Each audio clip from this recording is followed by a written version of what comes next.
Question number है 119 यानी 119 number question ये पूछाता है कि प्रक्रिया के रूप में विज्ञान की प्रगति में सम्मिलित होता है। इन चार ऑप्शनों में से चूज करना है कौन सा सम्मिलित होगा। तो हम कहेंगे जो वैज्ञानिक विधि होती है वो आपकी प्रक्रिया के रूप में विज्ञान की प्रगति में सम्मिलित रहती है। तो ऑप्शन नंबर 2 सही हो जाएगा। इसी प्रकार का क्वेश्चन रीट थर्ड ग्रेड में भी पूछा है 2018 की वैकेंसी में। ठीक है, नेक्स्ट देख लेते हैं। क्वेश्चन नंबर 120 पूछा था कि पाठ्यचर्या निर्माण का सिद्धांत नहीं है, यानी जो आप करिकुलम का फॉर्मेशन करते हैं तो उसमें से कौन सा है इसमें से सिद्धांत नहीं है। हम कहेंगे शिक्षक केंद्रितता का सिद्धांत है वो इसमें यूज नहीं किया जाता है, बाकी सभी यूज किए जाते हैं, जैसे आवश्यकता का सिद्धांत, उपयोगिता का सिद्धांत, लचीलेपन का सिद्धांत। नेक्स्ट है 121 नंबर क्वेश्चन। ये कह रहा है कौन सी विशेषता है जो दल शिक्षण से संबंधित नहीं है। हम कहेंगे यह एक बाल केंद्रित शिक्षण विधि है। ये कहना गलत हो जाएगा क्योंकि ये बाल केंद्रित विधि नहीं होती है। तो ऑप्शन नंबर 2 सही हो जाएगा। क्वेश्चन नंबर 122 पूछा था विज्ञान प्रयोगशाला का आकार निर्धारित करते समय निम्नलिखित में से किस कारक को ध्यान में रखा जाना चाहिए। तब हम कहेंगे एक समय में कार्य करने वाले अधिकतम विद्यार्थियों की संख्या को ध्यान में रखा जाना चाहिए। तो ऑप्शन नंबर 2 सही हो जाएगा। क्वेश्चन नंबर 123 ये बना था कि किस प्रकार का मूल्यांकन विद्यार्थियों के अधिगम की विशिष्ट कमजोरियों को पहचानने के लिए उपयुक्त रहेगा। तो हम कहेंगे डायग्नोस्टिक यानी निदानात्मक, एक तरह से परीक्षण ही बोलते हैं इसे। तो ऑप्शन नंबर 2 सही हो जाएगा। क्वेश्चन नंबर 124 पूछा था कि विज्ञान अन्य विषयों के साथ सह संबंध को स्थापित करने में निम्नलिखित में से कौन मुख्य भूमिका निभाता है। तो हम कहेंगे इसमें से आपकी चाहे तो वो टेक्स्ट बुक हो या टीचर हो या आपकी करिकुलम हो, ये सभी आपकी अहम भूमिका निभाएंगे। तो ऑप्शन नंबर 4 सही हो जाएगा। क्वेश्चन नंबर 125 है करिकुलम शब्द की उत्पत्ति किस भाषा से हुई है। तो वो आपके लैटिन भाषा से हुई है। तो ऑप्शन नंबर 3 सही हो जाएगा। क्वेश्चन नंबर नेक्स्ट था कि कौन सा सोपान प्रायोजना विधि से संबंधित नहीं है, यानी जो आपकी प्रोजेक्ट विधि है उसमें जो आपके स्टेप होते हैं उन स्टेपों से कौन सा स्टेप इनमें संबंधित नहीं है, वो आपको चूज करना है। ये आपके जैसे प्रायोजना की तैयारी करना, प्रायोजना का क्रियान्वयन और प्रायोजना का मूल्यांकन, ये तो सभी सम्मिलित हैं। जो आपकी ये कह सकते हैं उपकल्पनाओं का निर्माण करना, ये संबंधित नहीं होगा। तो ऑप्शन नंबर 1 सही हो जाएगा। क्वेश्चन नंबर 137 है कक्षा के बाहर संचालित क्रियाकलाप जहां छात्र अवलोकन करते हैं, प्रयोग करते हैं, खोज करते हैं और प्राकृतिक घटनाओं की व्याख्या करते हैं, तो ये आपका संबंधित होता है। तो ये फील्ड ट्रिप से संबंधित होता है, यानी फील्ड ट्रिप यानी क्षेत्र भ्रमण। ये ऑप्शन नंबर 2 सही हो जाएगा। क्वेश्चन नंबर 128 बनाता सत्य एवं व्यापक मूल्यांकन में व्यापक मूल्यांकन का क्या अर्थ होता है। तो हम कहेंगे इसका कि आपके संज्ञानात्मक, भावात्मक और क्रियात्मक सभी पक्ष का मूल्यांकन करना ही होता है व्यापक शब्द का अर्थ। तो ऑप्शन नंबर 3 सही हो जाएगा। क्वेश्चन नंबर आपका 129 बना है और आपके इसमें कूट भी दे रखे हैं, आपको ये लास्ट में आके ये चूज करना है। ठीक है, इन ऑप्शनों के अलावा क्वेश्चन ये था कि कार्य योजना, जिसे हम POA बोलते हैं, प्रोग्राम ऑफ एक्शन 1992 और NPE यानी राष्ट्रीय शिक्षा नीति 1986 में शिक्षक की निम्नलिखित में से किन भूमिकाओं एवं उत्तरदायित्वों पर विशिष्ट बल दिया गया था। पहला ऑप्शन बना था शिक्षण एवं मार्गदर्शन के लिए, प्रयोग एवं अनुसंधान करना और सामाजिक एवं विस्तार सेवाओं में भाग लेना। तो हम कहेंगे ये सभी पॉइंटों का कह सकते हैं उत्तरदायित्व या भूमिका पर विशेष जोर दिया गया था। तो ऑप्शन नंबर 1 सही हो जाएगा, यानी सभी विशेषताएं सही हैं। क्वेश्चन नंबर 130 था कि निम्नलिखित में से कौन सा पद रेखीय अभिक्रमित अनुदेशन में अंतिम पद होता है। तो वो होता है आपका परीक्षण पद, यानी जो टेस्टिंग फ्रेम होता है वो आपका अंतिम पद होता है। तो ऑप्शन नंबर 3 सही हो जाएगा। क्वेश्चन नंबर आपका 131 पूछा था कि राष्ट्रीय पाठ्यचर्या की रूपरेखा, यानी जिसे हम NCF 2005 बोलते हैं, से संबंधित निम्नलिखित में से कौन सा मार्गदर्शक सिद्धांत सही नहीं है। अगर इन चार ऑप्शनों को ध्यान से पढ़ें तो हम कहेंगे 3 नंबर सही हो जाएगा। परीक्षा को अपेक्षाकृत अधिक जटिल एवं कठिन बनाना, ये कहना गलत होगा। ठीक है, तो ऑप्शन नंबर 3 सही होगा, क्योंकि पाठ्यक्रम को तो हमें लचीला रखना होता है, यही तो NCF 2005 कहता है। तो इस वजह से ये गलत हो जाता है, बाकी सभी सही थे। क्वेश्चन नंबर 132 ये पूछा गया था कि कौन सी शिक्षण विधि बाल केंद्रित विधि है। इन चार ऑप्शनों को देखें तो आपकी जो प्रयोगशाला विधि है यानी लेबोरेटरी मेथड है वो बाल केंद्रित होती है, चाइल्ड सेंटर्ड होती है, बाकी ये सभी टीचर सेंटर्ड होती हैं। ठीक है, जैसे कि प्रदर्शन विधि और व्याख्यान विधि और आपकी व्याख्यान युक्त प्रदर्शन, ये सभी टीचर सेंटर्ड होती हैं, जबकि आपकी प्रयोगशाला है वो चाइल्ड सेंटर्ड होगी। नेक्स्ट है 133 नंबर क्वेश्चन के निम्नलिखित में से कौन सी विशेषता वैज्ञानिक दृष्टिकोण वाले व्यक्ति के व्यक्तित्व गुणों को नहीं दर्शाती है। हम कहेंगे जो अंधविश्वासों में विश्वास रखता है तो ये व्यक्तित्व गुणों को नहीं दर्शाती है, तो ऑप्शन नंबर 4 सही हो जाएगा। क्वेश्चन नंबर ये अच्छा है, 134 नंबर क्वेश्चन है जो पूछा है आपसे ब्लूम टैक्सोनॉमी से। क्वेश्चन इस प्रकार पूछा था आपसे कि ब्लूम की टैक्सोनॉमी के अनुसार भावात्मक पक्ष के उद्देश्यों का सही क्रम क्या होगा, यानी आपका निम्न स्तर फिर उससे उच्च यानी लास्ट तक जो उच्चतम होता है उस तक जाना है। पहले होता है आपके रिसीविंग, फिर होती है रेस्पॉन्डिंग, फिर वैल्यूइंग और फिर ऑर्गेनाइजेशन, फिर उसके बाद करेक्टराइजेशन होता है। यानी पहले तो आग्रहण या यहाँ पे तो अग्रहण लिख रखा है, उसके बाद अनुक्रिया होगी, अनुमूल्यन होगा, संगठन होगा और चारित्रीकरण, यही स्टेप होते हैं भावात्मक के। ठीक है, निम्नतम स्तर होता है आग्रहण और आपका अधिकतम यानी उच्चतर बिंदु की बात करें तो वो होता है चरित्र का निर्माण यानी चारित्रीकरण। ठीक है, तो इस प्रकार ये क्वेश्चन बना है स्टेप वाइज, तो इसका ऑप्शन नंबर 1 सही हो जाएगा। क्वेश्चन नंबर आपका 135 पूछा था, निम्नलिखित में से किस मनोवैज्ञानिक ने आगमनात्मक अधिगम को प्रोत्साहित किया था, तो वो आपके इसमें से राइट आंसर हो जाएगा G.S. ब्रूनर। ठीक है, इन्होंने ही प्रोत्साहित किया था, तो ऑप्शन नंबर 2 सही हो जाएगा। क्वेश्चन नंबर 136 बना है, वो इस प्रकार बना था कि विद्यालय में विज्ञान क्लब के संगठन का मुख्य उद्देश्य क्या होता है, तो हम कहेंगे विद्यार्थियों में सृजनात्मकता एवं संगठनात्मक क्षमता का विकास करना होता है, तो ऑप्शन नंबर 4 सही हो जाएगा। क्वेश्चन नंबर 137 ये पूछा था कि वस्तुनिष्ठ प्रकार के परीक्षण का गुण क्या होता है, तो हम कहेंगे परीक्षण पदों में विश्वसनीयता एवं वैधता बनी रहती है। बाकी ये तीनों ऑप्शन गलत हो जाएंगे, तो ऑप्शन नंबर 1 सही हो जाएगा। क्वेश्चन नंबर 138 ये पूछा था आपसे कि निम्नलिखित में से कौन सी अप्रक्षेपित शिक्षण सामग्री नहीं है, तो वो आपकी हो जाएगी चलचित्र, बाकी सभी अप्रक्षेपित शिक्षण सामग्री होगी। अब पूछा था कि NCF 2005 निम्नलिखित में से किन अन्य पाठ्यचर्या क्षेत्रों पर ध्यान आकर्षित करता है, जैसे कला और विरासत, शिल्प पर, बिल्कुल सही है, स्वास्थ्य और शारीरिक शिक्षा पर, ये भी सही है, और शांति शिक्षा पर। हम कहेंगे ये तीनों ही पॉइंट्स सही हैं, तो ABC यानी 4 नंबर ऑप्शन सही हो जाएगा। क्वेश्चन नंबर 122 ये पूछा था कि विज्ञान प्रयोगशाला में एक प्रयोग पूरा करने के बाद सभी भौतिक अपशिष्टों को हम कहेंगे शिक्षक के निर्देशानुसार समाप्त कर देना चाहिए, तो ऑप्शन नंबर 3 सही हो जाएगा। क्वेश्चन नंबर 123 बना था कि शिक्षा पर राष्ट्रीय नीति 1986 की समीक्षा किस समिति के द्वारा की गई थी, तो हम कहेंगे ये राममूर्ति समिति के द्वारा की गई थी समीक्षा। ठीक है, तो ऑप्शन नंबर 2 सही हो जाएगा। क्वेश्चन नंबर आपका 124 बना था कि एडगर डेल द्वारा विकसित अनुभव शंकु का संबंध किससे है, तब हम कहेंगे ये शिक्षण सहायक सामग्री का उपयुक्त प्रयोग करना, ये आपके एडगर गेल द्वारा जो अनुभव शंकु का संबंध बताया गया है, तो ऑप्शन नंबर 4 सही हो जाएगा। यानी ये शिक्षण सहायक सामग्री में प्रयोग किया जाता है, तो ऑप्शन नंबर 4 सही हो जाएगा। क्वेश्चन नंबर 125 बना था कौन सा अविक्रमित अनुदेशन का सिद्धांत नहीं है, स्वगति का सिद्धांत ये है, तुरंत प्रतिपुष्टि का सिद्धांत ये भी सही है, बड़े पदों का सिद्धांत ये नहीं होगा, तो ऑप्शन नंबर 3 सही राइट आंसर हो जाएगा। क्वेश्चन नंबर आपका नेक्स्ट बना था 126 नंबर का विद्यालयों में विज्ञान क्लब संगठन के उद्देश्य क्या होते हैं, तो ये पहला ऑप्शन सही है, वैज्ञानिक एटीट्यूड विकसित करना, नेतृत्व गुणों का विकसित करना, वैज्ञानिक इंटरेस्ट विकसित करना और पर्यावरण अध्ययन के लिए जागरूकता या अवेयरनेस लाना, तो ये सभी पॉइंट्स हो जाएंगे, तो ऑप्शन नंबर इसका हम कहेंगे ABCD यानी ऑप्शन नंबर 4 सही हो जाएगा।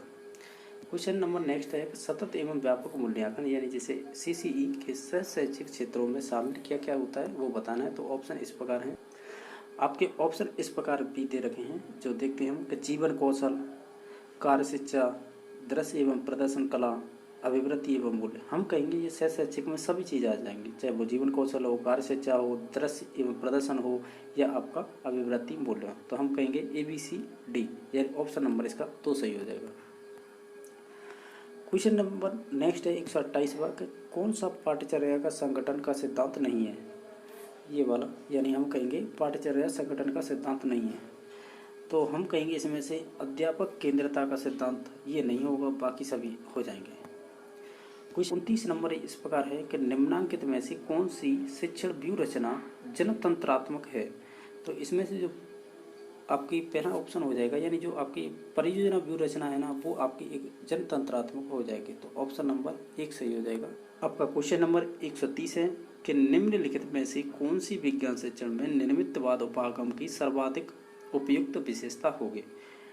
हम कहेंगे विद्यार्थियों को, एक सेकंड, विद्यार्थियों को अनुभवात्मक अधिगम उपलब्ध कराना। तो ऑप्शन नंबर 3 सही हो जाएगा। इस प्रकार के क्वेश्चन 2010 में बने थे। आपका 54 नंबर है जो शिक्षण विधियों से बना था। करके सीखना सिद्धांत किस विधि पर आधारित है। आपके पास 4 ऑप्शन थे, प्रयोगशाला विधि, व्याख्यान विधि, प्रदर्शन विधि, प्रायोजना विधि। इसका राइट आंसर हो जाएगा प्रयोगशाला विधि है, वो करके सीखने के सिद्धांत पर आधारित है। ये क्वेश्चन 2018 में इस प्रकार पूछा था कि प्रयोगशाला विधि किस सिद्धांत पर आधारित है, तो वो करके सीखने के सिद्धांत पर आधारित थी, लर्निंग बाय डूइंग के सिद्धांत पर। ठीक है, तो इसका ऑप्शन नंबर 1 सही हो जाएगा। क्वेश्चन नंबर नेक्स्ट है, करिकुलम शब्द किस भाषा से लिया गया है। तो इसका राइट आंसर हो जाएगा लैटिन भाषा से लिया गया है। ये भी आपके 2018 में रिपीट क्वेश्चन था। क्वेश्चन नंबर नेक्स्ट है कि निम्नलिखित में से कौन सी शिक्षण सामग्री सर्व सामग्री के अंतर्गत नहीं आती है। इसमें से देखें तो ऑप्शन नंबर पहला है वो फिल्म स्ट्रीम है, या आपकी दृश्य सामग्री है।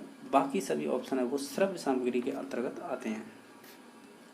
क्वेश्चन नंबर आपका नेक्स्ट है कि भारतीय परिवेश में विज्ञान शिक्षण की कौन सी विधि अधिक उपयुक्त है। तो हम कहेंगे इसमें से जो व्याख्यान विधि है वो अधिक उपयुक्त रहेगी। तो ऑप्शन नंबर 3 सही हो जाएगा। क्वेश्चन नंबर नेक्स्ट है, छात्र विभेदीकरण करते हैं, पेड़ पौधे स्वपोषी तथा जंतु परपोषी होते हैं, इस कथन में किस प्रकार के उद्देश्य की प्राप्ति हुई है। तब हम कहेंगे ये पाठ्य योजना बनाते हैं तब देखा होगा ये एक अंडरस्टैंडिंग होती है, यानी बच्चा अंतर कर पा रहा है, वर्गीकरण कर पा रहा है, कह सकते हैं अंतर कर पा रहा है। यहाँ पे तो अंतर से संबंधित पूछा है, तो उद्देश्य की प्राप्ति हुई है उसे अवबोध की, अवबोध के आधार पर ही वो अंतर कर पा रहा है, ऐसे बोल सकते हैं। तो ऑप्शन नंबर इसका 4 सही हो जाएगा। क्वेश्चन नंबर आप है 59 है जो उपचारात्मक शिक्षण का अर्थ पूछा है। तब हम कहेंगे शिक्षण जिसमें छात्रों की त्रुटियों को संशोधन कर सके। ऑप्शन नंबर 2 सही हो जाएगा। पहला है वो आपके निदानात्मक परीक्षण से संबंधित हो जाएगा। क्वेश्चन नंबर आपका नेक्स्ट है, अभिक्रमित अनुदेशन विधि के जन्मदाता हैं। तो आपके हो जाएंगे BF स्किनर। शायद ये 2018 में पूछा था, अभिक्रमित अनुदेशन अधिगम किसके ने दिया था। इस प्रकार ये क्वेश्चन था 2018 में। ठीक है, सिंपल यहाँ पे ये पूछा है कि अभिक्रमित अनुदेशन विधि के जन्मदाता कौन है, BF स्किनर। ऑप्शन नंबर 1 सही हो जाएगा।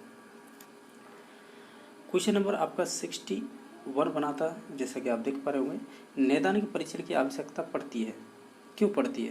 पहला ऑप्शन गणित शिक्षण के लिए, छात्रों की कमजोरी को जानने के लिए। तो ऑप्शन नंबर 2 सही हो जाएगा, यानी छात्रों की कमजोरी को जानने के लिए हम नैदानिक परीक्षण करते हैं। ऑप्शन नंबर इसका 2 सही हो जाएगा। ध्यान रखना है इसमें आपका उपचारात्मक परीक्षण क्या होता है, नैदानिक परीक्षण क्या होता है, दोनों क्वेश्चन बन चुके हैं इसमें। ठीक है, नेक्स्ट क्वेश्चन देख लेते हैं। आपका क्वेश्चन नंबर 62 बना था, ये कह रहा है कि किलपैट्रिक द्वारा किस शिक्षण विधि का आविष्कार किया गया था।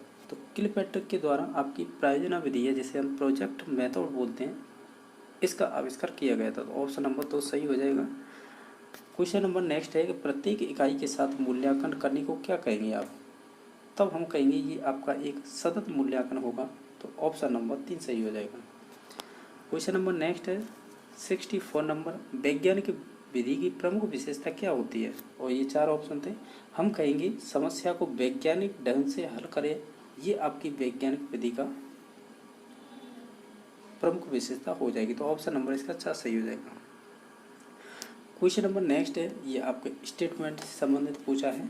ये कह रहा है कि पाठ्यक्रम शिक्षक के हाथ में एक ऐसा साधन है जिसके द्वारा वह विद्यार्थियों को अपने उद्देश्य के अनुसार अपने विद्यालय में ढाल सकता है। ये कदम किसने कहा था, ये आपके कहा था कनिंघम ने। तो ऑप्शन नंबर 1 सही हो जाएगा। क्वेश्चन नंबर आपका 66 है कि पाठ्यक्रम निर्माण का सिद्धांत नहीं होना चाहिए, वो कौन सा नहीं होना चाहिए इन 4 ऑप्शन में से। तो हम कहेंगे क्रियाशीलता होनी चाहिए, विविधता होनी चाहिए, उपयुक्ता भी होनी चाहिए, लेकिन परीक्षा केंद्रित नहीं होना चाहिए। तो ऑप्शन नंबर 4 सही हो जाएगा। क्वेश्चन नंबर नेक्स्ट है 67 नंबर, शिक्षक छात्रों का सही मूल्यांकन कर पाएंगे यदि। ऑप्शन 4 थे, हम कहेंगे उद्देश्य सही हो तब हम सही मूल्यांकन कर पाएंगे। तो ऑप्शन नंबर 1 सही हो जाएगा। क्वेश्चन नंबर 68 पूछा था, छात्रों से चित्र एवं मॉडल आदि बनवाने से व्यवहारगत परिवर्तन के किस उद्देश्य की प्राप्ति होती है। हम कहेंगे ये कौशल से संबंधित आता है, चित्र बनाना, मॉडल बनाना। ठीक है, तो ऑप्शन नंबर इसका 3 सही हो जाएगा। क्वेश्चन नंबर नेक्स्ट है, ब्लूम के शिक्षण उद्देश्यों के भावात्मक पक्ष में कौन सा उद्देश्य नहीं आता है, ये आपको याद रखने होंगे। ब्लूम की टैक्सोनॉमी है, उसके डोमेन 3 थे, यानी 3 डोमेन में डिवाइड कर रखा था। पहला ज्ञानात्मक, दूसरा भावात्मक, तीसरा क्रियात्मक। जो ज्ञानात्मक था वो ब्लूम के द्वारा खुद ही दिया गया था, और जो आपका भावात्मक था वो क्रेतवाल और मसीहा के द्वारा, और आपका जो क्रियात्मक था वो सिम्पसन के द्वारा दिया गया था।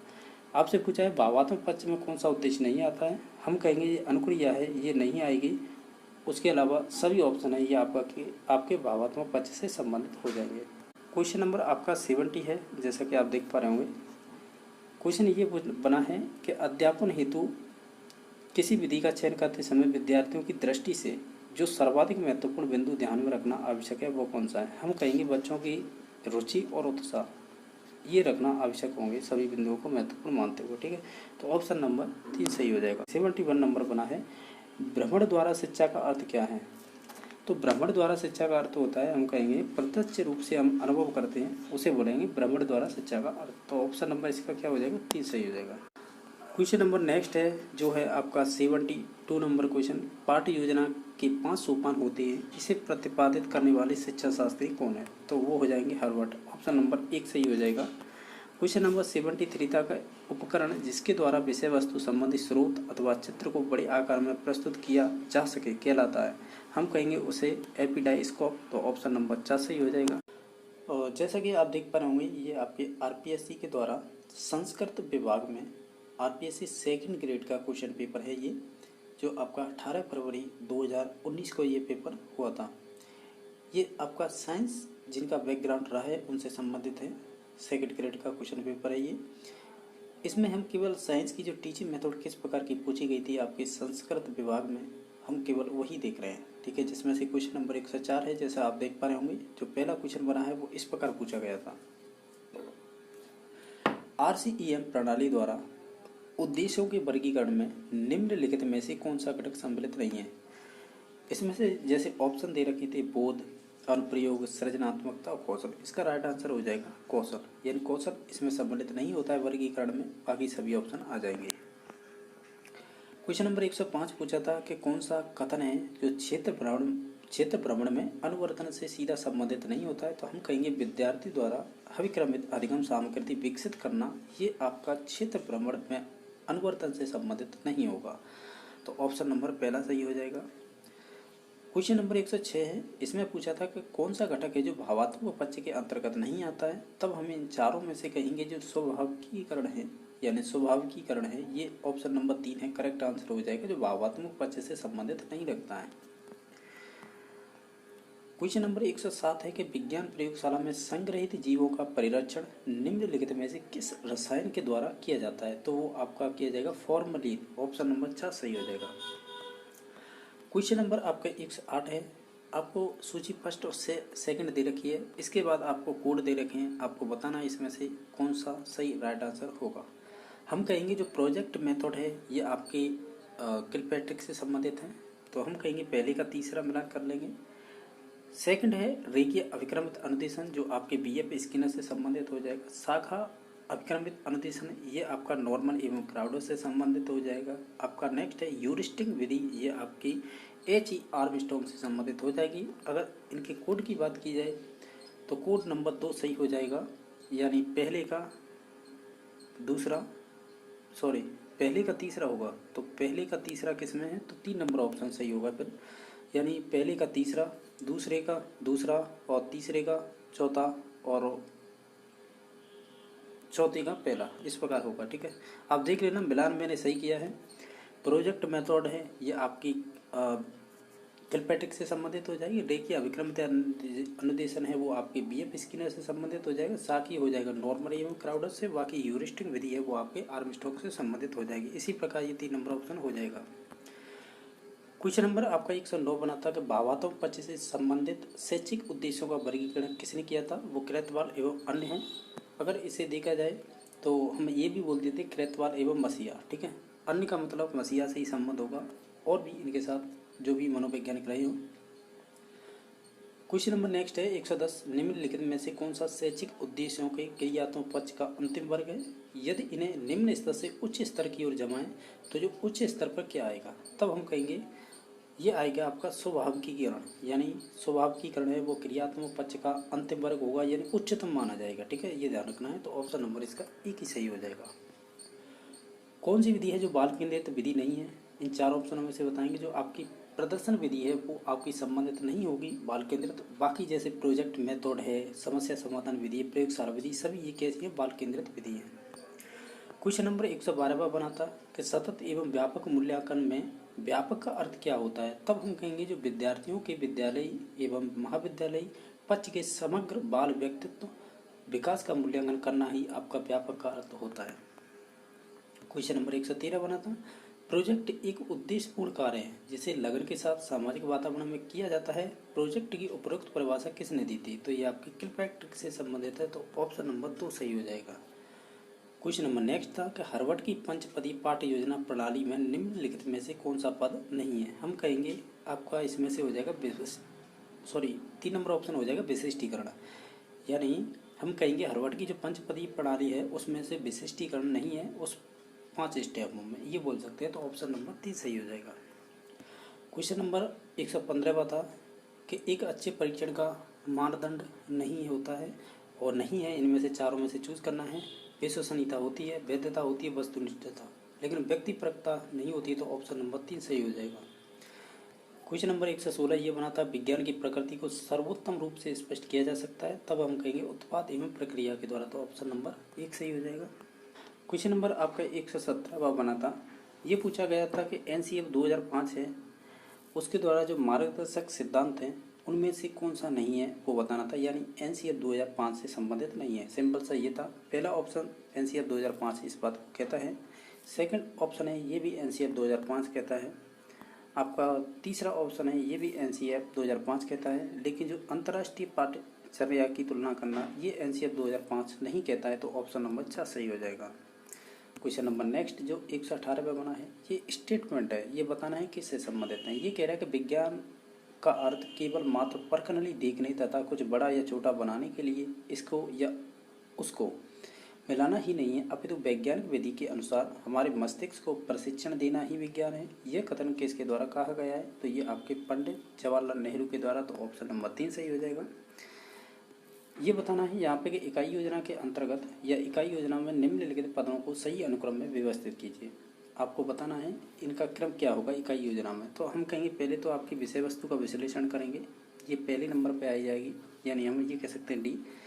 फिर दूसरे नंबर पे आएगी विशिष्टीकरण के साथ उद्देश्य, तो इसके बाद आ जाएगा C नंबर ऑप्शन। इसके बाद आ जाएगी अधिगम क्रियाएं, यानी ए नंबर ऑप्शन आ जाएगा। इसके बाद आ जाएंगे जो लास्ट में टेस्ट बचते हैं परीक्षण प्रक्रिया, तो हम कहेंगे पहले डी आएगा, फिर C आएगा, फिर ए आएगा, इसके बाद आएगा आपका बी। ये क्रम रहेगा। इसके ऑप्शन भी दे रखे हैं, तो ऑप्शन नंबर इसका 2 सही हो जाएगा। NCF 2005 में अगर हम बात करें कि राष्ट्रीय फोकस समूह कितने बनाए गए थे, तो वो आपके 21 बनाए गए थे। तो ऑप्शन नंबर 2 सही हो जाएगा। इसमें से बताना है कौन सी तकनीक है जो गुणात्मक परिवर्तनों को मापने में नहीं उपयोग ली जाती है। तो हम कहेंगे जो असाइनमेंट हैं आपके, जिन्हें नियत कार्य बोलते हैं या दत्त कार्य, ये आपके असाइनमेंट होते हैं जो आप गुणात्मक परिवर्तनों को मापने के लिए नहीं होते हैं। क्वेश्चन नंबर नेक्स्ट है, ये अच्छा क्वेश्चन है, आपको सूची फर्स्ट या सेकंड से मिलान करनी है। तो हम देख लें, पहला ऑप्शन दे रखा है संकलनात्मक मूल्यांकन, यानी इसे इंग्लिश में सुमेलेटिव बोलते हैं। इनका एक अन्य नाम भी है युगात्मक मूल्यांकन। ये वही है, इसका मिलान करना है ये किससे संबंधित होंगे। तो हम कहेंगे ये आपके 3 नंबर से मिलान कर लेंगे, यानी उद्देश्यों की प्राप्ति का निर्धारण करना। ये आपके युगात्मक मूल्यांकन या संकलनात्मक मूल्यांकन या आपके सुमेलेटिव मूल्यांकन से संबंधित है। निदानात्मक परीक्षण का मतलब होता है कि अधिगम संबंधी कठिनाई को पहचानना। तो हम ऑप्शन नंबर 4 पे जाएंगे। उपचारात्मक का मतलब होता है कि जो कमजोर अधिगमकर्ताओं के लिए उपयुक्त कार्य योजना का संरूपण करना। और रचनात्मक मूल्यांकन का मतलब होता है कि प्रगति की निगरानी रखना। तो इस प्रकार है, इसके कोड दे रखे हैं ये वाले। तो हम कहेंगे पहले का तीसरा, तो पहले का तीसरा आपका 4 नंबर और 2 नंबर दोनों में ही है। और उसके अलावा निदानात्मक 2 नंबर था, उसका मिलान 4 से था। तो ये आपका ऑप्शन नंबर इसमें 2 हो जाएगा, यानी 3, 4, 1 और 2 इस प्रकार मिलान थे, कोड नंबर यानी 2 नंबर ऑप्शन सही हो जाएगा। क्वेश्चन नंबर नेक्स्ट 123 था कि बहुसंवेदी शिक्षण सहायक सामग्री के संदर्भ में चुंबकीय बोर्ड किस कार्य में प्रयुक्त होता है? तो हम कहेंगे चुंबकीय सामग्री से लगी हुई दृश्य सामग्री को प्रदर्शित करने के लिए। तो ऑप्शन नंबर 3 सही हो जाएंगे। 2018 के क्वेश्चन पेपर में जो साइंस की टीचिंग मेथड किस प्रकार के क्वेश्चन पढ़े हैं उन्हें देख लेते हैं। मोस्टली सभी क्वेश्चन सिंपल ही थे, तो चलो देख लेते हैं किस टाइप के क्वेश्चन पूछे गए हैं। क्वेश्चन नंबर आपका 131 बना है, जो इस प्रकार पूछा है आपसे कि प्रयोगशाला विधि किस सिद्धांत पर आधारित है। ये 4 ऑप्शन थे, करके सीखना, देख कर सीखना, रट कर सीखना और अंतःप्रज्ञा से सीखना। तो इसका राइट आंसर हो जाएगा करके सीखना, या लर्निंग बाय डूइंग पर आपकी प्रयोगशाला विधि आधारित होती है। ये क्वेश्चन आपके आरपीएससी 2010 में भी यही क्वेश्चन बना था। उसमें इस प्रकार पूछा था कि करके सीखना सिद्धांत निम्न में से किस विधि से संबंधित है, तब उसमें राइट आंसर प्रयोगशाला विधि ही माना था। तो हम कह सकते हैं 2010 का 2018 में रिपीट किया गया था क्वेश्चन ये। क्वेश्चन नंबर 132 ये पूछा था कि श्रव्य दृश्य शिक्षण सामग्री के प्रयोग का सिद्धांत नहीं है, यानी हम ये कह सकते हैं श्रव्य और दृश्य शिक्षण सामग्री में हम कौन से सिद्धांतों का प्रयोग करते हैं, और जो नहीं करते हैं वो राइट आंसर हमारा हो जाएगा। तैयारी का करते हैं, प्रस्तुति का करते हैं और चयन का करते हैं, लेकिन अवलोकन का सिद्धांत है वो आपकी श्रव्य दृश्य शिक्षण सामग्री से संबंधित नहीं है ये सिद्धांत, ठीक है। तो ऑप्शन नंबर इसका 4 सही हो जाएगा। क्वेश्चन नंबर 133 है कि निम्नलिखित में से कौन सा कार्य है जो शिक्षक का नहीं है। जैसे नियोजन करना, जैसे इंग्लिश में देखें प्लानिंग करना और गाइडेंस करना और काउंसलिंग करना, ये सभी आपके कह सकते हैं शिक्षक के या टीचर के कार्य होते हैं, लेकिन बजट बनाना है ना, ये आपके शिक्षक का कार्य नहीं होता है। तो ऑप्शन नंबर 3 सही हो जाएगा। एनसीएफ 2005 किस संस्था द्वारा बनाया गया है, यानी जो आपका एनसीएफ 2005 है, हम कहेंगे इन 4 ऑप्शनों में से जो एनसीईआरटी है इसके द्वारा बनाया गया है। तो ऑप्शन नंबर 1 सही हो जाएगा। क्वेश्चन नंबर 135 था, किस दस्तावेज में विद्यालय शिक्षा में परीक्षा प्रणाली को लचीला एवं मित्रवत बनाने की अनुशंसा की गई है। इन 4 ऑप्शनों में से देखें तो एनसीएफ 2005 है, जिसे राष्ट्रीय पाठ्यचर्या रूपरेखा 2005 बोलते हैं, इन्हीं के द्वारा ये चीज़ें आपको अनुशंसा की गई थी, यानी बताई गई है। क्वेश्चन नंबर 136 पूछा था कि शैक्षिक उद्देश्य जो RCEM पद्धति के अंतर्गत सृजनात्मकता वर्ग में सम्मिलित नहीं है। मूल्यांकन इसके अंदर आता है, संश्लेषण और विश्लेषण, ये सभी आपके कह सकते हैं सृजनात्मक के अंतर्गत आते हैं RCM की पद्धति के अनुसार। लेकिन जो सत्यापित है वो नहीं आता, यानी वेरीफाई करना। तो ये आपका RCM जो पद्धति थी उसमें जो सृजनात्मकता थी उसके अंदर जो शब्द है वो सत्यापित नहीं आता, ऐसे बोल सकते हैं। तो राइट आंसर 4 नंबर ऑप्शन हो जाएगा। क्वेश्चन नंबर नेक्स्ट है 137 नंबर के प्रश्न पत्र के नीले पत्र के संबंध में कौन सा विकल्प सही नहीं है। ये रीट में भी पूछा है इस टाइप का क्वेश्चन। तो ये शिक्षण विधि को बाहर देना, ये आपका संबंधित नहीं होगा प्रश्न पत्र से, किसके, नीले पत्र से। नेक्स्ट क्वेश्चन नंबर है आपका 138 नंबर के अविक्रमित अनुदेशन अधिगम का प्रतिपादन किसने किया। सिंपल ही था, BF स्किनर के द्वारा। तो ऑप्शन नंबर 3 सही हो जाएगा। ये भी रिपीटेड क्वेश्चन है। क्वेश्चन नंबर 139 बनाता है कि CCE में संवेगात्मक कौशल के अंतर्गत शामिल नहीं है। इनमें से संवेगात्मक कौशल के अंतर्गत शामिल नहीं है, तो हम कहेंगे अधिगम में वृद्धि करना, ये आपके संवेगात्मक कौशल के अंतर्गत शामिल नहीं किया जा सकता। तो ऑप्शन नंबर 2 सही हो जाएगा। क्वेश्चन नंबर 140 ये बनाता है कि विद्यालय के प्रारंभिक 10 वर्ष में सभी छात्रों को विज्ञान एवं गणित को अनिवार्य रूप से सामान्य शिक्षा के रूप में पढ़ाया जाना चाहिए।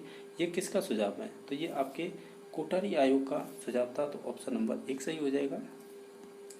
क्वेश्चन नंबर 141 पूछा था कि निम्नलिखित में से कौन सा प्रयोगशाला का सुरक्षा उपकरण नहीं है। इन 4 ऑप्शनों को देखते हैं तो हम कहें गत्ते का डिब्बा है, ये सुरक्षा उपकरण नहीं होगा, तो बाकी सभी हो जाएंगे। ऑप्शन नंबर 142 है कि शैक्षिक उद्देश्यों का वर्गीकरण कितने पक्षों में किया गया था। तो सिंपल ही था, 3 पक्षों में किया गया था। तो ऑप्शन नंबर 2 सही हो जाएगा। क्वेश्चन नंबर 143 ये बनाता है कि क्रियात्मक पक्ष का उच्चतम व्यवहार स्तर क्या होता है। तब हम कहेंगे आदत का निर्माण करना होता है, ये आपका उच्चतम व्यवहार स्तर होता है। तो ऑप्शन नंबर 4 सही हो जाएगा।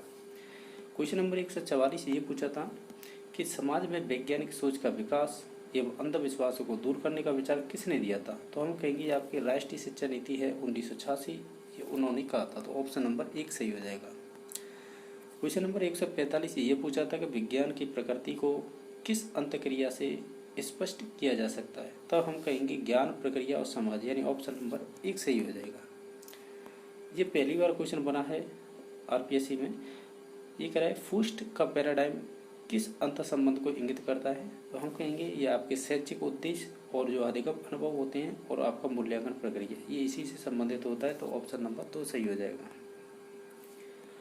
क्वेश्चन नंबर 147 है कि विज्ञान का पाठ्यचर्या में तभी औचित्य है जब वह युवाओं में महत्वपूर्ण बदलाव ला सकता है, उनके चिंतन के तरीके में परिवर्तन ला सकता है, उनकी क्रियाओं की आदतों को बदल सकता है तथा वे अपने पास जो है एवं वे जो करते हैं उनका मूल्यांकन का निर्धारण करने में यह कथन किसने किया था या किसने कहा था। तो हम कहेंगे ये थर्बर व कॉलेट के द्वारा दिया गया था। इन्होंने टीचर को भी एक मीडिएटर बताया है, मध्यस्थ। ये 2010 में ये इनसे ही क्वेश्चन बना है। ये थर्बर एवं कॉलेट ने बताया कि शिक्षक एक मीडिएटर का काम करता है। ये 2010 में ये क्वेश्चन शिक्षण विधि में पूछा गया था। यहाँ पर एक कॉटन पूछा है जो आपने देख लिया। क्वेश्चन नंबर 148 बनाता है कि बोध के अंतर्गत नहीं आता है, तो हम कहेंगे कंपोजिशन करना या रचना करना है, ये आपके बोध के अंतर्गत नहीं आता है, तो ऑप्शन नंबर 2 सही हो जाएगा। क्वेश्चन नंबर 149 पूछा था कि प्रोजेक्ट विधि में कौन सा नियम संबंधित नहीं है, तो हम कहेंगे जो ये ऊपर के 3 नियम है 1, 2, 3, ये थॉर्नडाइक के मुख्य नियम है। जो आनुवंशिकता का नियम है ये संबंध नहीं रखता है प्रोजेक्ट मेथड से, तो ऑप्शन नंबर 4 सही हो जाएगा। क्वेश्चन नंबर 150 है कि विज्ञान विषय में विद्यार्थी के विशिष्ट कमजोर क्षेत्र की पहचान की जा सकती है, तो वो आपके निदानात्मक परीक्षण के द्वारा की जा सकती है, तो ऑप्शन नंबर 3 सही हो जाएगा। पर होंगे ये आपके आरपीएससी सेकंड ग्रेड का क्वेश्चन पेपर है जो 2011-12 में कंडक्ट कराया गया था आरपीएससी के द्वारा। इसमें हम देखेंगे जिनका बैकग्राउंड साइंस रहा है, तो साइंस में आपको मालूम होगा 20 क्वेश्चन आपके टीचिंग मेथड के पूछे जाते हैं। हम उन्हीं क्वेश्चनों को देखेंगे किस प्रकार के पूछे गए आपके 2011-12 में।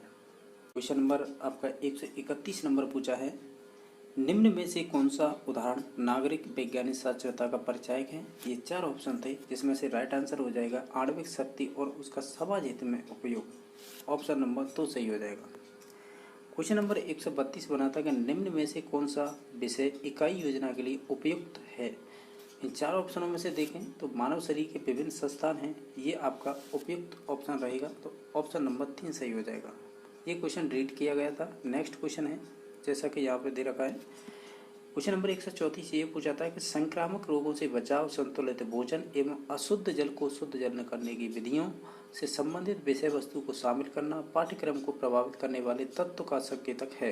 इन 4 ऑप्शनों में से जो राइट आंसर हो जाएगा वो हो जाएगा दैनिक जीवन की आवश्यकताएं या आवश्यकता, ठीक है, तो ऑप्शन नंबर 2 सही हो जाएगा। क्वेश्चन नंबर 135 बनाता है कि ध्यान देना, सूची बनाना, व्यवस्थित करना, जांच करना आदि व्यवहार प्रक्रिया हैं, तो ये किससे संबंधित है। इसमें से कुछ क्रियाएं आपको ज्ञानात्मक पक्ष की दे रखी हैं, कुछ भावात्मक, तो ऑप्शन नंबर हम 4 पे जाएंगे। ये दोनों से ही संबंधित पूछा था ये क्वेश्चन। क्वेश्चन नंबर आपका 136 बनाता है जो आपका एक्वेरियम होता है विकसित करने के लिए आप किस विधि का उपयोग करेंगे। एक्वेरियम विकसित करने के लिए हम इन 4 ऑप्शनों की दे रखे हैं, ये विधियों से संबंधित हैं, तो हम प्रोजेक्ट मेथड का उपयोग करेंगे, तो ऑप्शन नंबर 3 सही हो जाएगा। ये क्वेश्चन रीड किया गया था। नेक्स्ट क्वेश्चन है, प्रकृति के अध्ययन के लिए भ्रमण के लिए विद्यार्थियों को लेकर जाएंगे। ये 4 ऑप्शन थे, हम लेके जाएंगे जो आपका प्लेनेटोरियम है, यानी ऑप्शन नंबर 2 सही हो जाएगा, यानी प्लेनेटोरियम में लेके जाएंगे। क्वेश्चन नंबर 139 बना था, इकाई परक का निर्माण करते समय किस उद्देश्य को अंक भार नहीं दिया जाता है। इन 4 ऑप्शनों में से बताना है किस में अंक भार नहीं देंगे, तो हम जो कौशल होते हैं या स्किल होते हैं उन्हें हम अंक भार नहीं देते हैं, तो ऑप्शन नंबर 4 सही हो जाएगा। क्वेश्चन नंबर 140 ये बनाता है कि निबंधात्मक परिचयों के बारे में सत्य नहीं है, तो आप पहले ऑप्शन को पढ़ के देखें कि विद्यार्थियों को पाठ्य वस्तु के तत्वों का सूक्ष्म रूप से अध्ययन करना पड़ता है, तो ये आपके वस्तुनिष्ठ विधि की विशेषता होती है, ना कि ये निबंधात्मक की। हमें यही पूछा था, सत्य नहीं है, तो ऑप्शन नंबर 1 सही हो जाएगा। क्वेश्चन नंबर नेक्स्ट है जो 141 नंबर था कि बालकों के स्कूली जीवन को बाहर के जीवन से जोड़ना चाहिए, यह कथन संबंधित है, तो ये आपके एनसीएफ 2005 से संबंधित है, यानी राष्ट्रीय पाठ्यचर्या रूपरेखा 2005, ऑप्शन नंबर 1 सही हो जाएगा। क्वेश्चन नंबर 142 बनाता है कि करिकुलम शब्द की उत्पत्ति है किस भाषा के शब्द क्यूरेर से हुई है, यानी जो क्यूरेर है ये किससे हुई है ये बताना है, तो हम कहेंगे लैटिन भाषा से हुई है इस शब्द की उत्पत्ति, तो ऑप्शन नंबर 2 सही हो जाएगा। क्वेश्चन नंबर 143 बनाता है कि पाठ्य योजना तैयार करते समय किस कार्य का प्रभाव नहीं पड़ता है, तो इन 4 ऑप्शनों में से देखें तो शिक्षकों की औसत आयु होती है उसका प्रभाव नहीं पड़ेगा, तो ऑप्शन नंबर 3 सही हो जाएगा। क्वेश्चन नंबर 144 बना था, विज्ञान प्रयोगशाला का उद्देश्य नहीं है, इनमें से 4 ऑप्शन में से बताना है, तो हम कहेंगे छात्रों के खाली समय का उपयोग करना, ये आपका विज्ञान प्रयोगशाला का उद्देश्य नहीं होता है, ठीक है, तो ऑप्शन नंबर 3 सही हो जाएगा। और हमें यही पूछा था कि उद्देश्य नहीं है, तो वो 3 नंबर सही है। क्वेश्चन नंबर 145 था कि विज्ञान शिक्षण में सतत एवं समग्र मूल्यांकन के संबंध में कौन सा कथन गलत है। इन चार ऑप्शनों को देखते हैं तो हम कहेंगे यह वर्ष में एक ही बार होता है, ये कहना गलत होगा, तो ऑप्शन नंबर 3 सही हो जाएगा। क्वेश्चन नंबर 146 बना था मूल्यांकन की गुणात्मक तकनीक नहीं है इसमें से, तो जो आपके अचीवमेंट टेस्ट होते हैं ये आपके गुणात्मक तकनीकें नहीं होती है, तो ऑप्शन नंबर 4 सही हो जाएगा। क्वेश्चन नंबर 147 था, ये पूछा था WH किलपैट्रिक ने विज्ञान की कौन सी विधि दी थी, तो ये आपकी प्रायोजना विधि है, जैसे इंग्लिश में प्रोजेक्ट मेथड कहते हैं, तो ऑप्शन नंबर 3 सही हो जाएगा। क्वेश्चन नंबर 148 बना है किस विधि का सोपान नहीं है। अब ये डिलीट किया गया था क्योंकि इसमें ये नहीं पूछा है कि आपको समस्या समाधान विधि पूछी है या वैज्ञानिक विधि पूछी है या आपकी प्रोजेक्ट मेथड विधि पूछी है, यानी किस विधि की बात कर रहे हैं ये मालूम नहीं है, तो इस वजह से ये क्वेश्चन डिलीट किया गया था। क्वेश्चन नंबर नेक्स्ट है निम्न में से विज्ञान शिक्षक का गुण नहीं है, तो हम कहेंगे इसमें से कि मेधावी छात्रों का पक्ष लेना ये आपके विज्ञान शिक्षक का गुण नहीं होता है, तो ऑप्शन नंबर 3 सही हो जाएगा। क्वेश्चन नंबर 150 है छात्रों में चिंता एवं तनाव कम करने के लिए कौन सी मूल्यांकन की प्रक्रिया अपनाई जा रही है, तब हम कहेंगे जो CCE यानी सतत एवं समग्र मूल्यांकन है ये आपकी एक प्रक्रिया मूल्यांकन के तौर पर अपनाई जा रही है, तो ऑप्शन नंबर 1 सही हो जाएगा। इस प्रकार हमने जो भी क्वेश्चन पेपर है 2013 का, जिसमें से केवल हम साइंस की जो टीचिंग मेथड यानी जो विज्ञान की शिक्षण विधि हैं उनसे संबंधित जो आपके 20 क्वेश्चन पूछे जाते हैं केवल हम उन्हीं की बात करेंगे इस वीडियो के अंतर्गत। जैसे आप देख पा रहे होंगे क्वेश्चन नंबर आपका 131 पूछा है। पहला क्वेश्चन यही पूछा है कि निम्नलिखित में से कौन सा वैज्ञानिक विधि का चरण नहीं है। इन चार ऑप्शनों में देखते हैं तो एक जिज्ञासा यानी जिसे क्यूरियोसिटी बोलते हैं इंग्लिश में, ये आपकी वैज्ञानिक विधि का स्टेप नहीं होगा यानी चरण नहीं होगा, तो ऑप्शन नंबर 3 सही हो जाएगा। क्वेश्चन नंबर 132 पूछा था आपसे कि निम्नलिखित में से कौन सा कथन विज्ञान की अवधारणा के लिए सही नहीं है, तब हम कहेंगे इन चार ऑप्शनों में से 4 नंबर ऑप्शन पर जाएंगे विज्ञान में अवधारणाएं स्थायी होती हैं और वे कभी नहीं बदलती, ये ऐसा नहीं कह सकते, तो ऑप्शन नंबर 4 सही हो जाएगा क्योंकि साइंस में अवधारणाएं चेंज होती रहती हैं समय समय पर। क्वेश्चन नंबर आपका 133 बना था थर्बर एवं कॉलेट के अनुसार विज्ञान शिक्षक को किस तरह का कार्य करना चाहिए, तो हम कहेंगे मध्यस्थ यानी जो मीडिएटर होते हैं उनकी तरह कार्य करना चाहिए, तो ऑप्शन नंबर 3 सही हो जाएगा। क्वेश्चन नंबर 134 बना था, ये पूछ रहा है विज्ञान शिक्षण के उद्देश्यों पर तारा देवी सेमिनार किस वर्ष में हुई थी, तो ये आपकी 1956 में हुई थी, तो ऑप्शन नंबर 4 सही हो जाएगा। क्वेश्चन नंबर 135 ये था कि राष्ट्रीय पाठ्यचर्या की रूपरेखा 2005 के अनुसार पाठ्यचर्या निर्माण के 5 निर्देशक सिद्धांतों में से एक कौन सा है, तो पहला ही हो जाएगा कि जो ज्ञान है उसको स्कूल के बाहरी जीवन से जोड़ना चाहिए, तो ऑप्शन नंबर 1 सही हो जाएगा। क्वेश्चन नंबर आपका 136 पर बना था कि राष्ट्रीय शिक्षा नीति 1986 में यह कहा गया है, क्या कहा गया है, ये आपको 4 ऑप्शन दे रखे हैं, तो हम कहेंगे विज्ञान शिक्षा इस प्रकार की होनी चाहिए कि वो विद्यार्थियों की समस्या समाधान और निर्णय लेने में योग्य बनाए बच्चों को, ठीक है, तो ऑप्शन नंबर 3 सही हो जाएगा।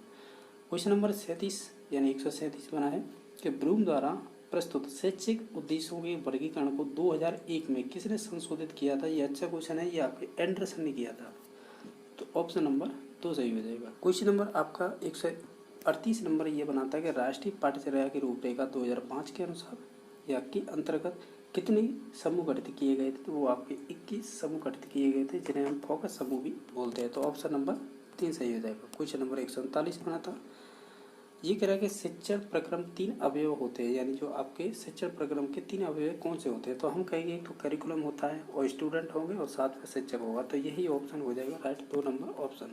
40 नंबर बना है, ये कह रहा है कि परियोजना कार्य के कुछ चरण यहाँ पर दिए जा रहे हैं और इन चरणों को सही क्रम बताइए, तो हम कहेंगे पहले तो हम परियोजना का चुनाव करेंगे, चुनाव के बाद फिर हम इसकी रूपरेखा बनाएंगे, फिर उसके बाद हम परियोजना का क्रियान्वयन करेंगे, ठीक है, उसके बाद हम मूल्यांकन करेंगे और लास्ट में हम रिपोर्ट बनाते हैं, तो ऑप्शन नंबर इसका 4 सही हो जाएगा।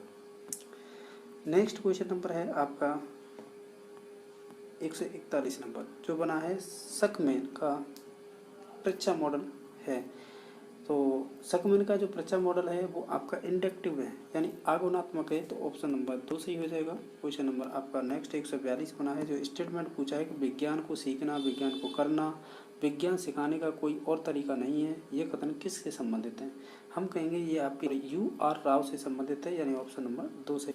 क्वेश्चन नंबर आपका नेक्स्ट 143 नंबर बना है कि निम्नलिखित में से कौन सी विज्ञान की एक पाठ्यगामी गतिविधि नहीं है। तब हम इनमें से कहेंगे जो आपकी विज्ञान प्रयोगशाला है वो एक आपकी पाठ्यगामी गतिविधि नहीं होगी, तो ऑप्शन नंबर 1 सही हो जाएगा। क्वेश्चन नंबर आपका 144 बना था, किस समूह की वस्तुएं परस्पर संबंधित हैं। तब हम कहेंगे जैसे विराम घड़ी है, लोलक और परख नली होल्डर, ये सभी आपकी एक कह सकते हैं परस्पर संबंधित हैं। इसके अलावा बाकी हैं कोई संबंध नहीं है इनमें, है भी है तो कंप्लीट नहीं है, तो 1 नंबर ऑप्शन है जो आपस में सभी संबंधित हैं। क्वेश्चन नंबर 145 जब बना था, ये कह रहा है यदि प्रयोगशाला में कार्य करते समय ज्वलनशील तरल से भरे पात्र को गर्म करते समय उसमें आग लग जाती है तो आपका पहला काम क्या होगा। अगर इन ऑप्शनों के अकॉर्डिंग जाएं तो हम पहले कहेंगे गैस बर्नर को बुझा देंगे, तो ऑप्शन नंबर 6 सही हो जाएगा। क्वेश्चन नंबर 146वां बनाता कि स्कूल साइंस त्रैमासिक पत्रिका का प्रकाशन किस संस्था के द्वारा किया जाता है। तब हम कहेंगे ये राष्ट्रीय शैक्षिक अनुसंधान एवं प्रशिक्षण परिषद के द्वारा किया जाता है, यानी आप ऐसे बोल सकते हैं NCERT के द्वारा, तो ऑप्शन नंबर 1 सही हो जाएगा। 147 नंबर ये कह रहा है कि निम्नलिखित में से निश्चित उत्तर प्रकार का प्रश्न है, ये 4 दे रखे हैं, आपको चूज करना है। तो हम कहेंगे पौधे की वृद्धि के लिए सूर्य का प्रकाश आवश्यक है, क्या ये कथन सही है। ये आपका एक निश्चित उत्तर वाला प्रकार का प्रश्न हो जाएगा। 150 नंबर क्वेश्चन बना है कि निम्न में से कौन सा आदर्श मूल्यांकन का मानदंड नहीं है। विश्वसनीयता होती है, विषय यानी विषयानुकूलता होती है, वस्तुनिष्ठता भी होती है, लेकिन जो संभाव्यता है ये नहीं होगी, तो ऑप्शन नंबर इसका 3 सही हो जाएगा।